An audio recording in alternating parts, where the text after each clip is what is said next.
Hey everyone, it's Counselor Liz here with another episode of the Technical Guide podcast. In today's episode, I'm going to be talking about which classes to start with as a first-time in college student. Now, one of the amazing things about college is that there are so many options that you have.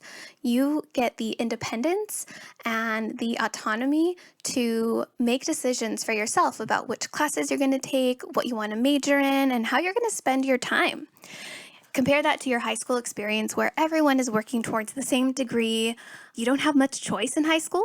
Maybe you got to pick a couple of electives here and there, but in general, your high school experience is usually you're handed a schedule before school starts, and it's all pretty much laid out for you, which, yeah, it's easy, but it may not be the classes that you're as interested in. So that's one of the great things about coming to college is that you can build your schedule, your classes around what's best for you and your future goals. So today's episode is going to be a little bit of a breakdown on where to start as a first-time in college student. I do want to preface the content by reminding you to always visit your college's counseling office. This isn't meant to be a replacement for an appointment with a counselor. Hopefully you can listen to this and get some good questions in mind so that when you do go to your counselor, you have a little bit of knowledge already and kind of a base to ask some really good questions. But always speak to your counselor so that you get your individual plan. Moving on. So in terms of where do you start as a first-time in college student, one of the important things to identify right away is what is my goal? Like, why am I coming to college? What do I want to earn out of it? Like I mentioned in high school, everyone's trying to earn their high school diploma, but in college, you have different options about what you want to earn. So one of the options is a certificate of achievement. So certificates of achievement are shorter programs of study. They can take anywhere from a semester, a year, 2 years, depending on the program. The certificates consist of specific classes for a particular major, and they usually are geared towards helping you get the skills and knowledge that you need to start working right away after you complete the certificate. So someone who's going to earn a certificate is typically not planning on transferring to a university. They want to start working right away after they earn their certificate. So that's one option. Another option is to earn an associate degree, perhaps also geared towards preparing you for the workforce. There are some associate degrees that are career focused. There are other associate degrees that could help you transfer if you'd like to in the future. So that's another option.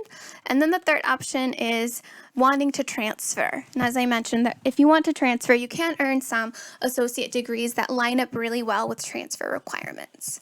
So I would start with that. In terms of picking out the right classes from the get-go, identifying what your goal is. Like, do I want to be here short term? Do I want to transfer? Do I not? That's a good first step.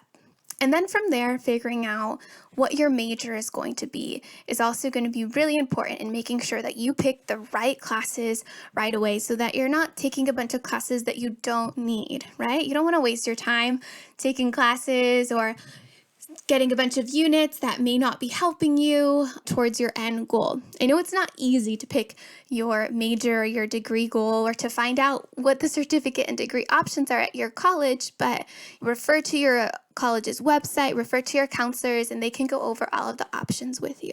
So once you kind of have at least a general idea of what your goal is and what you might want to major in, then with that, you'd want to identify, if you're earning a degree, which general education pattern you want to follow, because there are different general education patterns.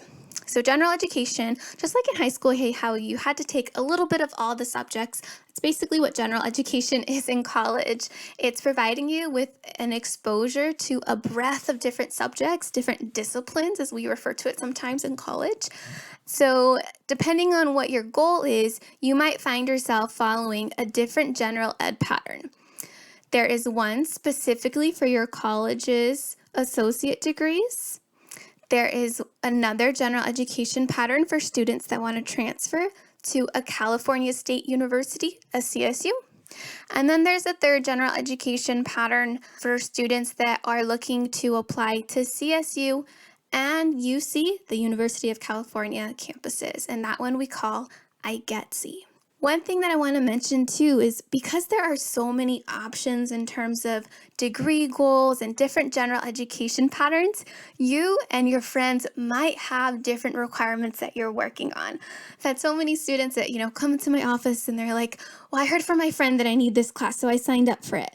And maybe your friend needed that class because of their degree goal, but because you're following a different path, you may not have needed that class. So it's always important to remember that everyone's requirements are going to be different in college. And so becoming well informed on what your specific requirements are is going to be really important. And having those conversations with your counselor, checking in frequently. It's definitely okay to change your mind. Once you decide at the beginning on a degree or major, it's normal to change your mind. That's perfectly fine. You're going to be exploring and taking different classes, and you might find that what you thought you were interested in is no longer fits your goals, or you might discover something new that you just never knew about before you actually entered college, and that might change your goals.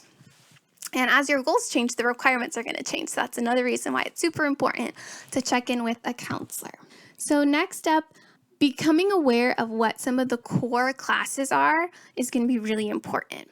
So there's something that we refer to as the Golden Four for students that are looking to transfer. And these classes should be taken early on, within your first semester or two. That includes your English composition course, a math class. An important note about math, the type of math class that you take in college depends on your major. So every major has a different type of math depending on what that major is. For example, a lot of the majors in the sciences are going to take perhaps like calculus-based courses, whereas something in the social sciences might take a statistics class. When I was in community college, I wasn't sure what my major was going to be.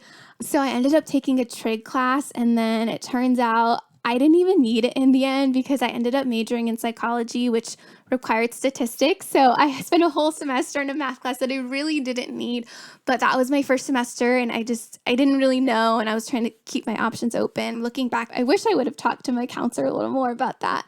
It would have saved me, having to take an extra math class, but I got it done, luckily. So math, an English class. There's also a second English class that's a part of the Golden Four called Critical Thinking. That one is really important if you're looking to transfer. And then lastly, the fourth Golden Four is going to be an oral communication class. So those are really important, like I mentioned, for transfer students. And you usually want to plan to take those classes early on in your time at the college. Also, as you're picking your classes at the beginning, having an idea of the different amount of units that it takes to complete the program that you're interested in is important. So as I mentioned, certificates of achievement can vary in units because some of them are shorter than others. So that really depends on the program. For associate degrees and to transfer, you are looking at working towards 60 units. So if you have a specific time frame in mind in terms of how long you want to take to complete your degree, so let's say you do want to complete your degree or your transfer requirements in 2 years, if we break that down, then 60 units means that you should be taking, about 15 units per semester. Of course, keep in mind some students choose to do summer school, some might be coming in with AP credit, or maybe you took some college classes in high school, and that gives you a little bit of a buffer so that you don't have to take those 15 units every semester. But that's something to keep in mind as you're planning your classes. So hopefully the information that I shared gives you a general overview of some things to think about as you're looking at which classes to start with as you begin at the community college. Like I mentioned at the beginning, though, definitely check in with your counselor.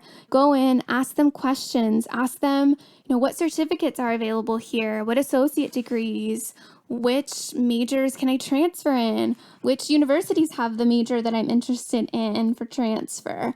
Go in with plenty of questions, and remember, there is no dumb question.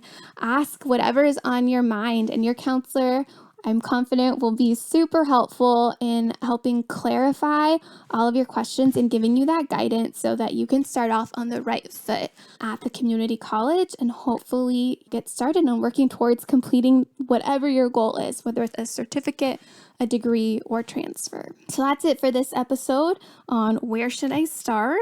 Make sure to check out TECL Guides, TECL Tips for more content like this. We've got everything from inside tips